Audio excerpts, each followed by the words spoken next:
नमस्कार दोस्तों, कैसे हो सब। सभी अपनी पढ़ाई में व्यस्त होंगे। आज हम पढ़ेंगे राजस्थान एवं मुगल साम्राज्य। इसके पहले हमने दिल्ली सल्तनत के साथ संबंध वाला चैप्टर खत्म कर लिया है। आज हमारा है राजस्थान एवं मुगल साम्राज्य। इसमें फर्स्ट जो है महाराणा सांगा।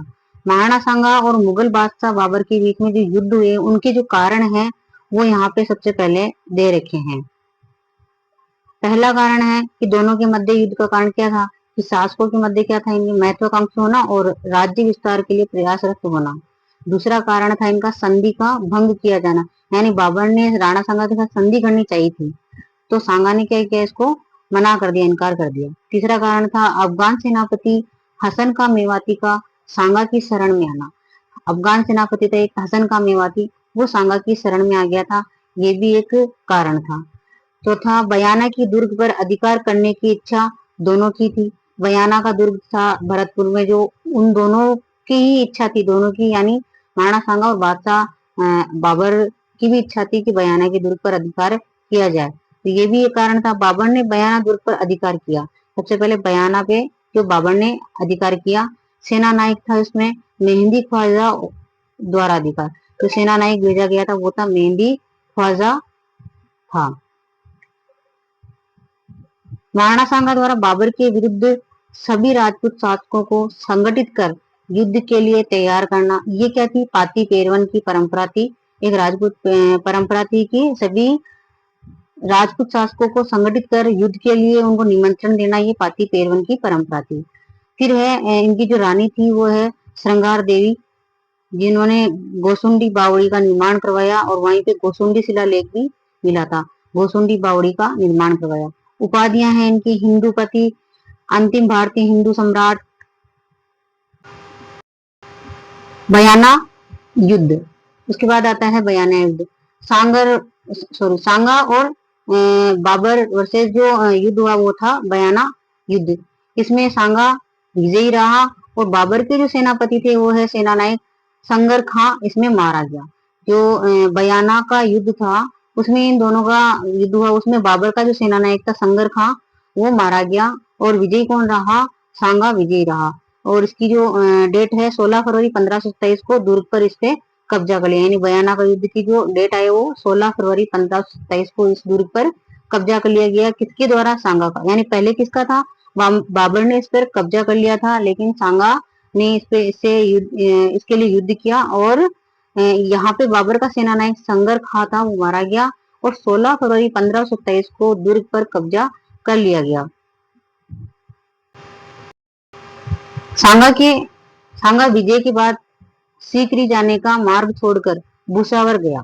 सांगा जब ये इससे विजय हुआ तो वो उसने सीकरी जाने का मार्ग छोड़कर कहाँ पे गया, भूसावर गया और वहां लगभग 1 महीने ठहरा। बाबर इस समय फतेहपुर सीकरी में युद्ध पुनः जीतने की रणनीति बना रहा था। यहीं पे इसी की सांगा की ये कमी रह गई थी कि ये भूसावर गया और वहां पे 1 महीना ठहर गया। इससे बाबर को वापस से पुनः मौका मिल गया और अपने युद्ध की तैयारी में वो लग गया, पूरी रणनीति बनाने में लग गया। और वो कहाँ ठहरा था, बाबर इस समय फतेहपुर सीकरी में युद्ध पुनः जीतने की रणनीति बना रहा था। बाबर ने सेना का उत्साहवर्धन किया तथा इस युद्ध को जिहाद धर्म युद्ध घोषित किया। बाबर की सेना को उसने इसने जब बाबर की सेना थोड़ी पीछे हट रही थी तो बाबर ने उन सेना का क्या किया, उत्साहवर्धन किया और इस युद्ध को जिहाद यानी धर्म युद्ध घोषित किया। इससे क्या हुआ, इसकी सेना इसके साथ में युद्ध करने के लिए तैयार हो गई और युद्ध में साथ देने के लिए तैयार हो गई।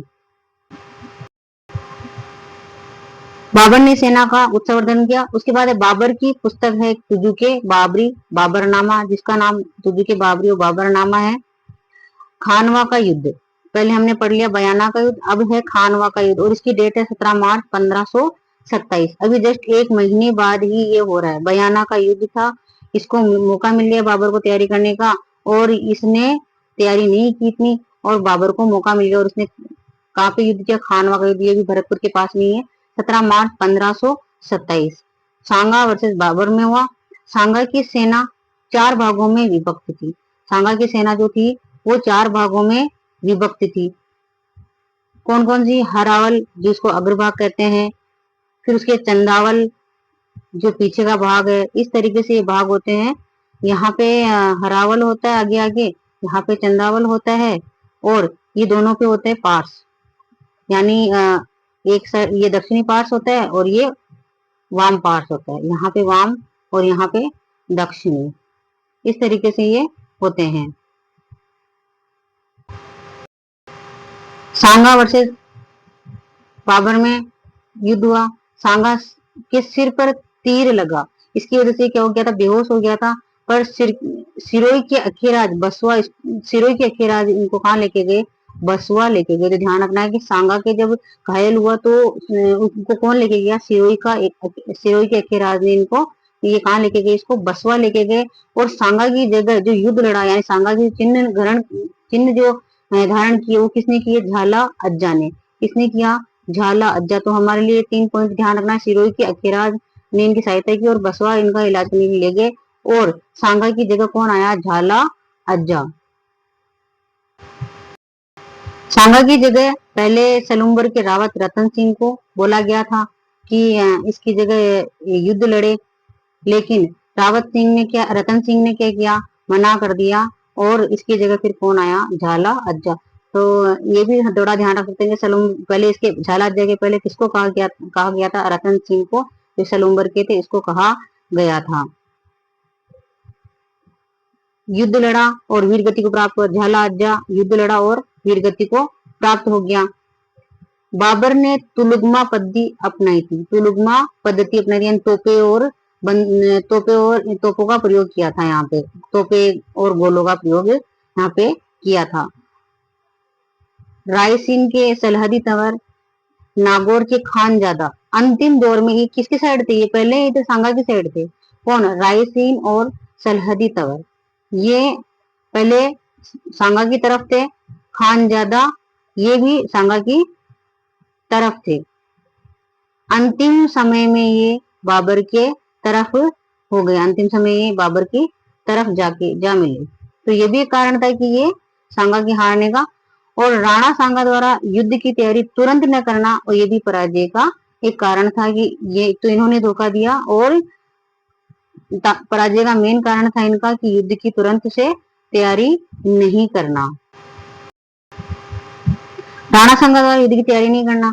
अब है राणा सांगा बाबर से बदला लेने के लिए फिर से, अब उसको कहाँ ले गए थे, बसवा, बसवा से फिर रणथंबोर, फिर रणथंबोर से वो चंदेरी, जहाँ पे मेदिनी राय था, इनकी सहायता की थी, राणा सांगा ने पहले की थी चंदेरी मेदिनी राय के वहां। चंदेरी से फिर वो गए कालपी, और कालपी से गए वो इरिच गांव।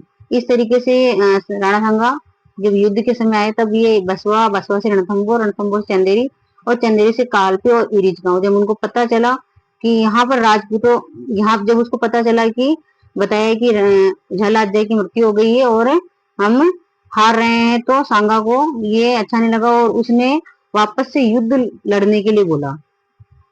तो यहाँ पर राजपूत राजाओं ने नया युद्ध न करने की मंशा से सांगा को क्या दे दिया, विष दे दिया, क्योंकि राजपूतों को, नए राजपूत जो नए युद्ध के लिए तैयार नहीं हुए राजपूत, कि वापस से कोई युद्ध नहीं करना चाह रहे थे वो, और उसको क्या किया, राणा सांगा को विष देकर मार दिया। और यहाँ पे उनकी मृत्यु जो हो गई वो थी कालपी में, इनकी मृत्यु हुई 30 जनवरी 1528। समाधि इनकी कहाँ है, मांडलगढ़ अशोक परमार द्वारा बनाई गई। कर्नल टोड ने इनको सिपाही का अंश कहा है। राणा सांगा का जो ये चबूतरा है इनका समाधि का, वो है बसवा में। राणा सांगा का साथ देने वाले जो शासक थे, जो उन्होंने निमंत्रण देके बुलाया था, वो थे महमूद लोदी, इब्राहिम लोदी का बेटा था, क्योंकि इसने इसको पहले युद्धों में हराया था इसका, तो इसका बेटा साथ में था महमूद लोदी। आमेर के पृथ्वीराज, बीकानेर के कल्याणमल, मारवाड़ के मालदेव, सिरोही के अखीराज देवड़ा, मेड़ता के रायमल राठौड़, और ईडर के भारमल, गोगुंदा के झाला सज्जा, सादरी के झाला अज्जा, बूंदी के नारायण दास, सलूमन के रतन सिंह, डूंगरपुर के उदय सिंह, जगनेर भरतपुर के अशोक परमार, और अलवर के हसन खां मेवाती। थैंक यू फ्रेंड्स, आज हमने राणा सांगा कंप्लीट किया, इसके बाद महाराणा प्रताप पढ़ेंगे। Thank you friends.